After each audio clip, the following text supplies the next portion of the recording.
Tamthiraba Laina Laisat COVID-19 with Thingnanaba Frontline Warriors Singna Ayuk Nungthin Numitang Naitana Kan Honari Asigum Laba Singi Marakta Community Health Center Cycle Leriba Health Workers Singsu Amani Community Health Center Cycle Ki Medical Officer in Charge Dr. John Lufangna Health Centers the vaccine Kapalak Liba Singbo SOP Ngakna Social Distance Thamna Masana na Vaccine Kapanduna Miyamgi Seba Tauri Koina Sigi CHE cycle PHC Hana PHC or me CHE upgrade or full fledged putty oidri and the session site koina vaccination gi process natraga routines ko mayam si ministry ki guidelines le session site security personnel na kari tawdoino aduga healthcare workers sing na kari tawdoino waiting area da kana leidoino si mayam si guideline ama leije but masa gi vaccination site ki specific koina routines koina as a part of infection prevention session site ta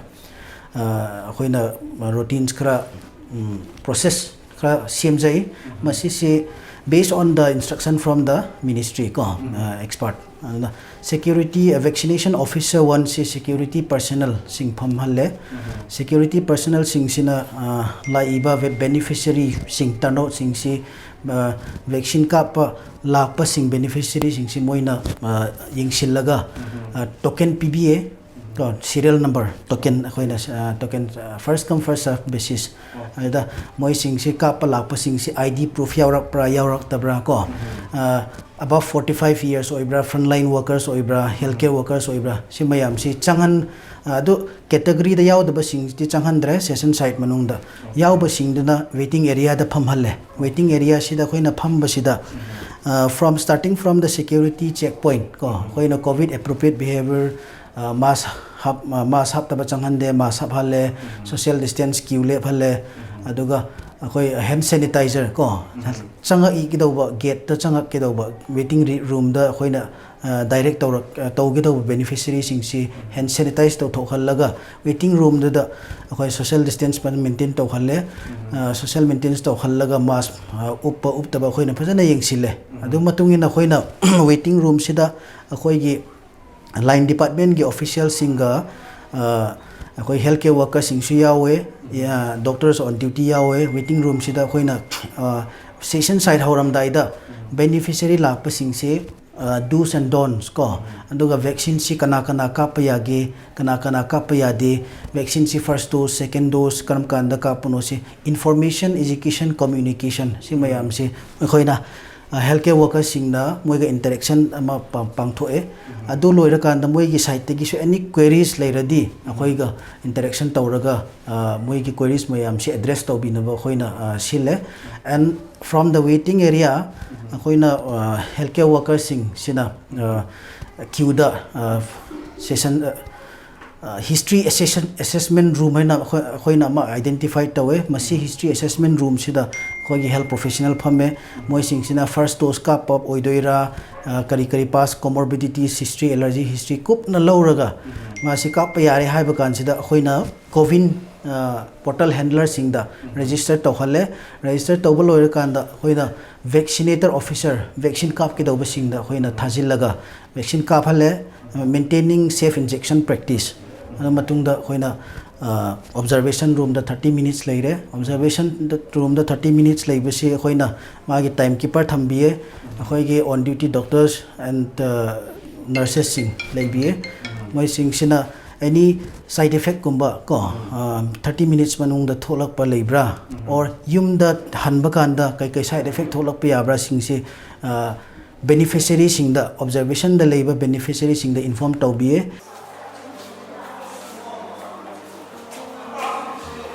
COVID-19 vaccine kapthokpagi sang mamangi matamda yamna hantharurabasu hojikti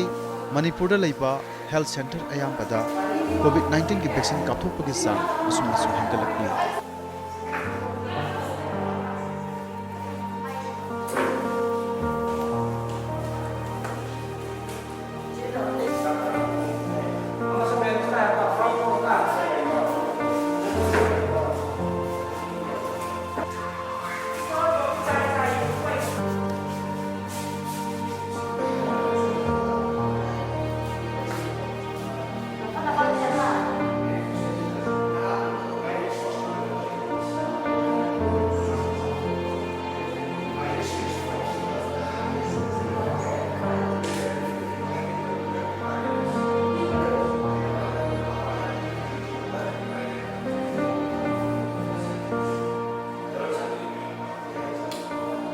ꯀꯃꯥꯏꯅ ꯋꯥꯉꯥꯡꯗꯣ ꯇꯥꯗ꯭ꯔꯦ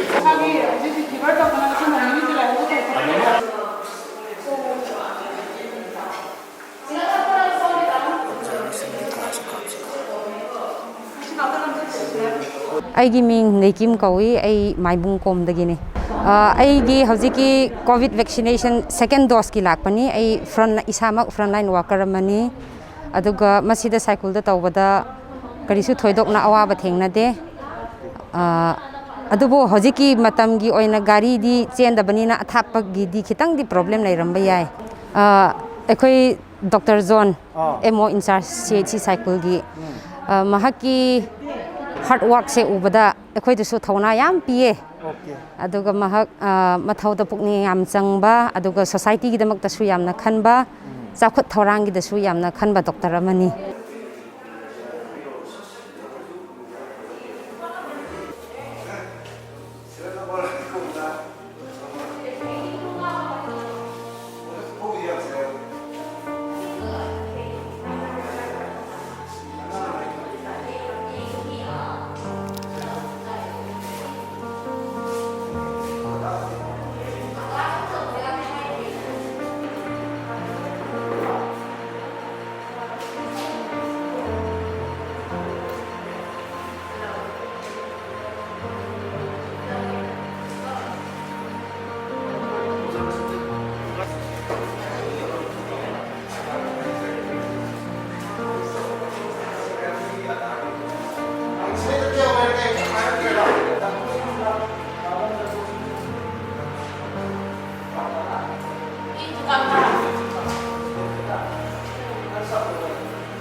Kapu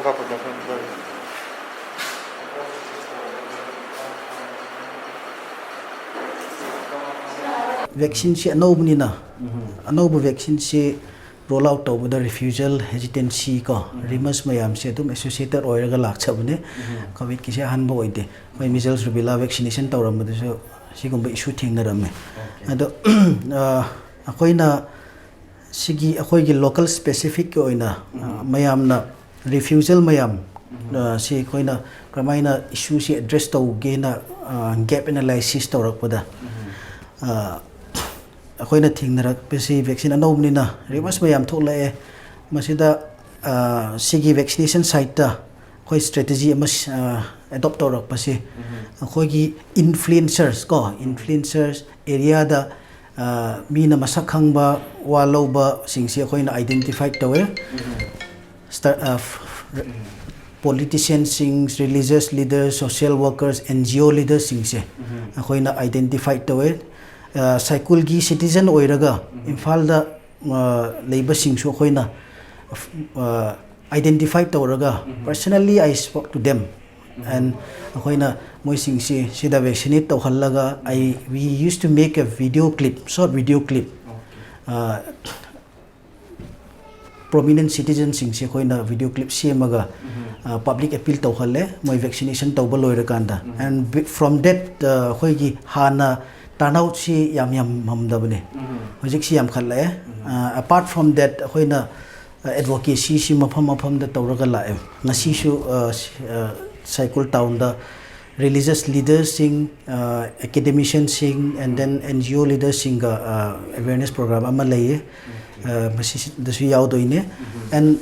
sigi akoina strategy gi mathak ta akoina public sing da sigi platform da sigi medium da in appeal tawzaning badi akoina lamdam cycle context ta oirakasu akoigi prominent citizens mayam starting from local MLA elected MDCs religious leaders civil society organization leaders mayam kape safety gi issue problem leiragadi ai da su thokani moi da su thokani ko aduna sigumba living examples mayam se akoina khangbiraga vaccine si safe oye low covid tagi akoina up to a certain extent protect to naba ngak naba vaccine si lobio hai nai mayam da ina appeal to zaning bane and second part ta vaccine lo ba tang na tana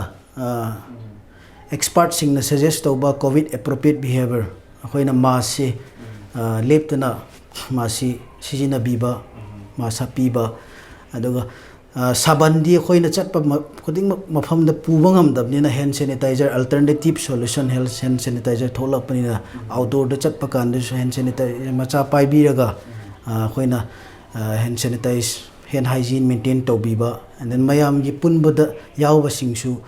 for example khoina vaccination site ta mayam pula ine ado ere social distance maintain to bogumna church ta oibe ai or any gathering da protocol follow to raga gathering to basingsu social distance pajana maintain to bi raga di hojik hospital phangdana waba sing oxygen phangdana waba sing se up to a certain extent si gum basi khoina prevent to bo ngamgani haina as a health professional publishing da ina appeal to janing bani community health center saikuna lamdom atomgi CSO kusam naraga miyamda covid-19 vaccine kapthokada singna poktana ba awareness program kaya matamatomgi tawri madugi saruk ama oina advocacy session on covid-19 vaccination haiba program ama Kuki in P complex saikula pangthokre program atu dalamdum atomgi lusimba singa ngasi khoi cycle hill town manungda Kuki in P complex ki auditorium hai tale ko community hall sida khoina hojik ki government na expert sing gi advice ki matungina protection amasung prevention gi namak vaccination activities roll out tawagi makhada khoi gi cycle assembly constituency manung da su khoi gi local CSOs Kuki in P cycle gamkai Kuki student organization cycle block amasung Kuki women union cycle na ga health department na pull laga masihumba protection prevention gi dabak vaccination se refusals hesitancy mayam se akoina leihandanaba target beneficiaries sing da akoina awareness tawraga moi si doubt leiba sing akoina doubt clear to binaba akoina awareness ama pangthok chabane adugi mathakta akoina health department ga local gi body sing aje covid second wave lakpasida akoi locally akoina kamaina covid si manage tawsira haibasi akoina haifet ten na program ama silam mane hey sai gi ming na gopu chamloi president Kuki student organization ma su oiba sai covid viral cycle lesu member amoi ba aduga hospital management committee desu board member amoi si covid gi pandemic gi matang sida last year da khoina frontline worker sengna quarantine center ni anaba thinba loba si mayam sida khoi ngakta medical team ga pullega sin bangak tani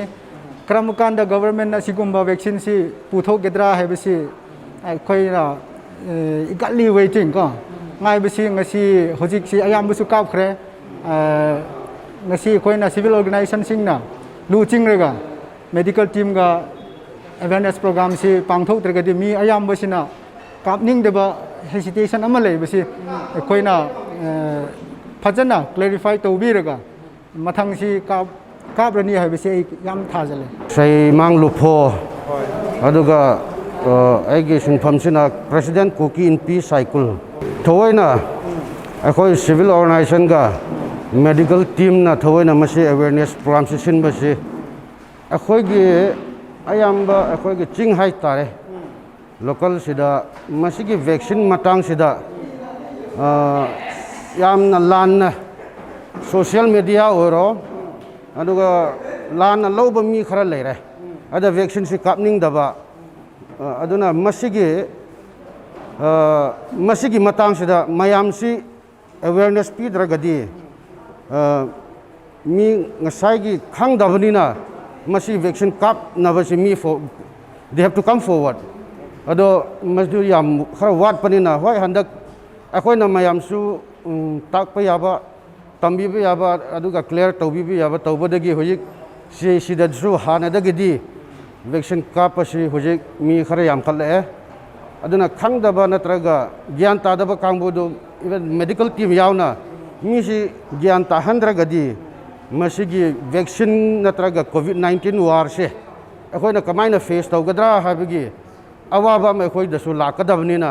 मसी मयामदा खंगहनबा अमा नत्रगा awareness अमा पीमा दरकार है नंगसी अखोइ पिजाबनी मसी awareness campaign से सिविल सोसाइटी ऑर्गेनाइजेशन मनुंगदा केएसओ कुकिन पी वुमेन यूनियन अतै सिंग मखो ऑर्गेनाइज तोबनी साइकिल एरिया कॉन्स्टेंसी से तसेंगना हारेदे मी से खितंग अवेयरनेस से खरा वाटपा अदुना मखोय से प्राइमरी हेल्थ सेंटर साइकिल गा डॉक्टर जॉन मेनली मखोय खुद समनरेगा मखोय न तोरकपने से याम फै मरम दे खोय एरिया से ऐसे अवेयरनेस से खितंग वाटपने ना मी से मरम दे सेकंड वेव से ना मी यामबा लाइफ प्रेसियस लाइफ याम लो खरे अदुना एखोय एरिया गी मी से फयना लोय नमक से कोविड इंजेक्शन से काबरेगा मी लोय नमक 100% इंजेक्शन से काम नंगाय ओइना अवेयरनेस प्रोग्राम तो बने thank you cycle assembly constituency की अखोई साइकिल कम्युनिटी हेल्थ सेंटर दा वन ऑफ द सेंटर होरगा मुझे अखोई याम अखोई कापथोकचरी मजी हुजी मयाम उबि फंगनी अखोई एसओपी फजन गागा अखोई सिदैसिदा फजन पाथोकचरी अखोई अदो हुजिकसे अहमबददी मयाम जे खितंग हेजिटेट तवे कनो तबदा अदुबु हुजिकसे मे बी अखोई पब्लिसिटी मीडिया दा प्रिंट मीडिया दा कैदा मयाम लाखपदगी हुजिकसे मयाम जु हेंगले कापसे अखोई वैक्सीन की अखोई रेट से हुजिकती अदुम एवरेज दा अखोई से चामा खितंग 100+ अदाइगुंबा हुजिकसे कापंगमे मसी से अखोई मेडिकल हेल्थ डिपार्टमेंट की अखोई याम डेडिकेटेड टीम अमा अखोई साइकिल की से कइनोसिदा अखोई फंगजे मसी अखोई साइकिल अखोई सब डिवीजन एंड अखोई कइनोसी याम लाइक फबने हैना इन लौजै मसी अखोई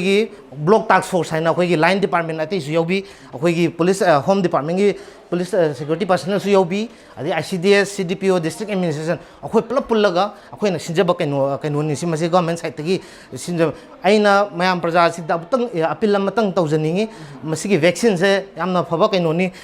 वर्ल्ड हेल्थ ऑर्गेनाइजेशन ना रिकमेंड तौर पोनी मसे कापथोकपिरगा मयामबु कोविड तगी खरा ngakthokpa ngamnaba mayam plop honamina chena ai sima thamni COVID-19 to kisam kaya government in a same joint committee on COVID-19 member khat kahin tu ni mei tarik thum pung khat le akim vela CHC cycle mana che COVID vaccine he ka ki ka mena hi tu chan gejin res kabolin ima kata asunga anok mo chom na ampoi kasi nom chu gam sunga COVID vaccine hi India pum pi aden jong ichen na Manipur sunga COVID vaccine ki kap din kiti hi government in an goni thil phat ahi ai la kala asei seloi agi chat pi loi au min chi hi aphalo lama ila lo di hi hi chun COVID-19 hi pandemic hi hi ichan ila wa di ham igam sung wa dham ti koi ma sei thi am poi hi chu e ma kigin them ding e ma ki ven ni nga chu vaccine hi ka te ngai ne hi masigi sida CAC gi doctor gi da vaccine kap se yam na nungai aduga nurse mayam su yam phai thabak doctor nurse mayam makhoi na pukning changba sida sigi CAC waidi chawkhat ba orakani haibati asa le re aduga vaccine kap se mi na di yam phattaba oina ningi aduga yam phai masidi vitamin gumbani aduna masi punamak kapkadabani afaba hidakni maduna masina laina su masa farege di laina su changba yate adu vaccine kapse laina du phagini haibadi khanganu nasa du faragadi hidak aduna nasa su kalla di laina changba ngamoi haibagini aduna masi mayam punamak ekhoi cycle gi punamak ase vaccine से काप हैरगा मसा फानगदबनी अदुगा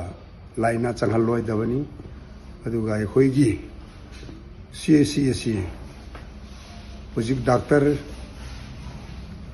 लेरे nurse मयाम लेरे doctor मयाम लेरी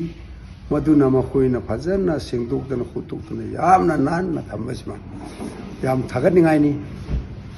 The Saiku Primary Health Center has been organizing this Tika Utsav on this day, the 13th of April 2021 at Saiku Hilltown. More than 25 persons have been vaccinated at this camp, about 45 years. I have been vaccinated here 30 minutes back, and I was there in the observation for 30 minutes, and nothing negative impact has been seen from my side and as well as from my fellow friends. So we are safe now, and I request all the citizens of Saiku and the neighboring villages to come and take this vaccination for further safety and protection from COVID-19. Thank you. Tuni Saiku Community Health Center COVID-19 vaccine ka behti program jin ADC ho member ho ka un kai ma ka sata yo ka ka bin kai ma hi adang kanai pon gap na he kanai he hong la kum som di la nga pat sung nam se he COVID-19 vaccine ki ka behti chu ông già cho cái mang tu na cái cá bê he thì cái cá ba cô na he COVID-19 positive pandemic nat so hung a hela protection no he nat all he ana di ông na thei lo he ade den diabetes jun thom nei ho BP nei ho so yo se so cái cá ba nga ye so COVID-19 nat thi hung a hela diabetes so BP nei ho a so kan ta be a trong là serious ông gì hết se vaccine hi cái ca ba là se COVID-19 nat hi hoi do hi Saiku ki community health center mafam da covid vaccine first dose ai isa kap sai adu kap matung da khai mu under observation da hoi leiduna hojik phawba adverse side effect kam ta leite isada mayam da ina appeal to ning badi mayam loina vaccine kapiu mayam sen hojik kan se corona hairga ang ki de kiba majawre adu kibi ge roise ki gano se hojik laiba vaccine se masi kappa yai yade haidana mayam su chingnaba mayam le aduna hojik ai samak se diabetes patient ni adigi heart lom su karadum so ai doctor yengba yam khai yengurabni adu bo ngasi se ai vaccine kap ke na ai isa gi area mak ta cycle gi CAC da chalaga masi ta kap thok ke nabra ka mai to bra ha du yeng thok ni kap khre kari su to de hak chang da kari ro na ba phau de सिजाम साथी रबा नुई गजाई पुंसी मांग खरबनेना अदुना मफम मफमदा सरकारना मैखलीबा सी vaccine कापगी थबकसे सही फुमंगागी अबो हाइबसिंगसी इहक्सु जाओ बने कापनी इहक याम पिरली अदुगा yang हाइजिनिंग बदी सिकाप असी मतुंग सिदा कोई SOP हाइबा ngak patangai phade haibadi mas upa Bharatiya Janata Party amasung India ki Prime Minister Shri Narendra Modi ki lusing makhada scientist singa tanaraga lai chat asidi gi ngak thok na nabagi damakta kari semba injection karma puthokpa darkar le yodige haibasi munna khana kharma tunda masigi vaccine si puthorak pani ayhaksu vaccine lowe kasu side effect leite himsi proof oida ningai lak pani aduda simayam proven fact oidaba rumor mayam se thado aga ekhoina su yaring hei sigi vaccination se low se heina ai appeal to janing prevention na tinga ke ka do ko ya chu tu ni tarik som thum April 2021 ni ahi Cycle Community Health Center la hi Dr. Hall nurse ho thingbu na nuya kei to kaloi changoyo se ke kama kawohin ke kamna kini patan ke ka sai win ji commercial hin kita bong nat se le ako na hoi do na ipi ke divin kita dahin chule apar pus ngahin tuna ki panawang hi keyong bayan lunga ba le nan chuting na dukan lunga chi nan office na to hoyong le kichana he la ka pan de ta je ni pi ho ko ma tim na ka nei lung chui le covid vaccine ase aikoi punna kaminare harga laiba sida thengnari ba covid laina laisat asigi samasya kaya asi aikoi punna kokhan minasi haibasi warol si miyam gi mafamda thamja baga loinana matang swaina sum tension sagi het team lo ji am khanin ki ka nom lo na ai lo la thase nei nei win hi chi hi adi lo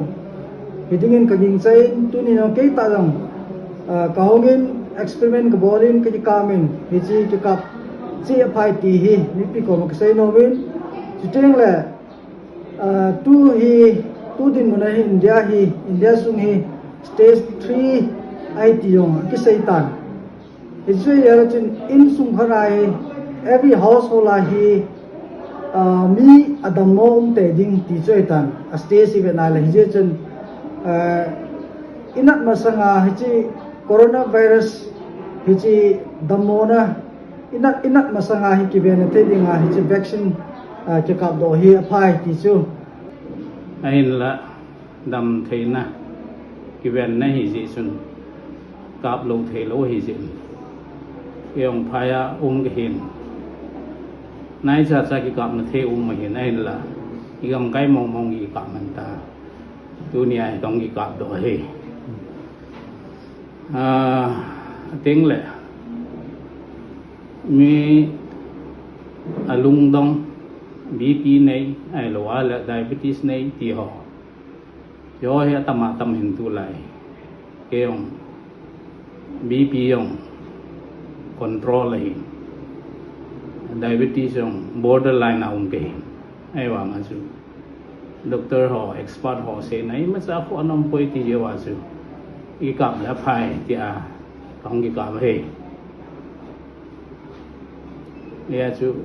BP họทิ้งลางาหันลังไฟสุงาหันลังยองเลยทีนี้เฮ็ดทีมโลเลยกิงำโลวหินเฮ็ดทีมงายินอิมซาบุยในเดียมปุยตีสุกยองก็ใส่โนเมนไอ้จะมีตั้มตาสิ่งทีมโยเซียงที่กาไม่ตาวิน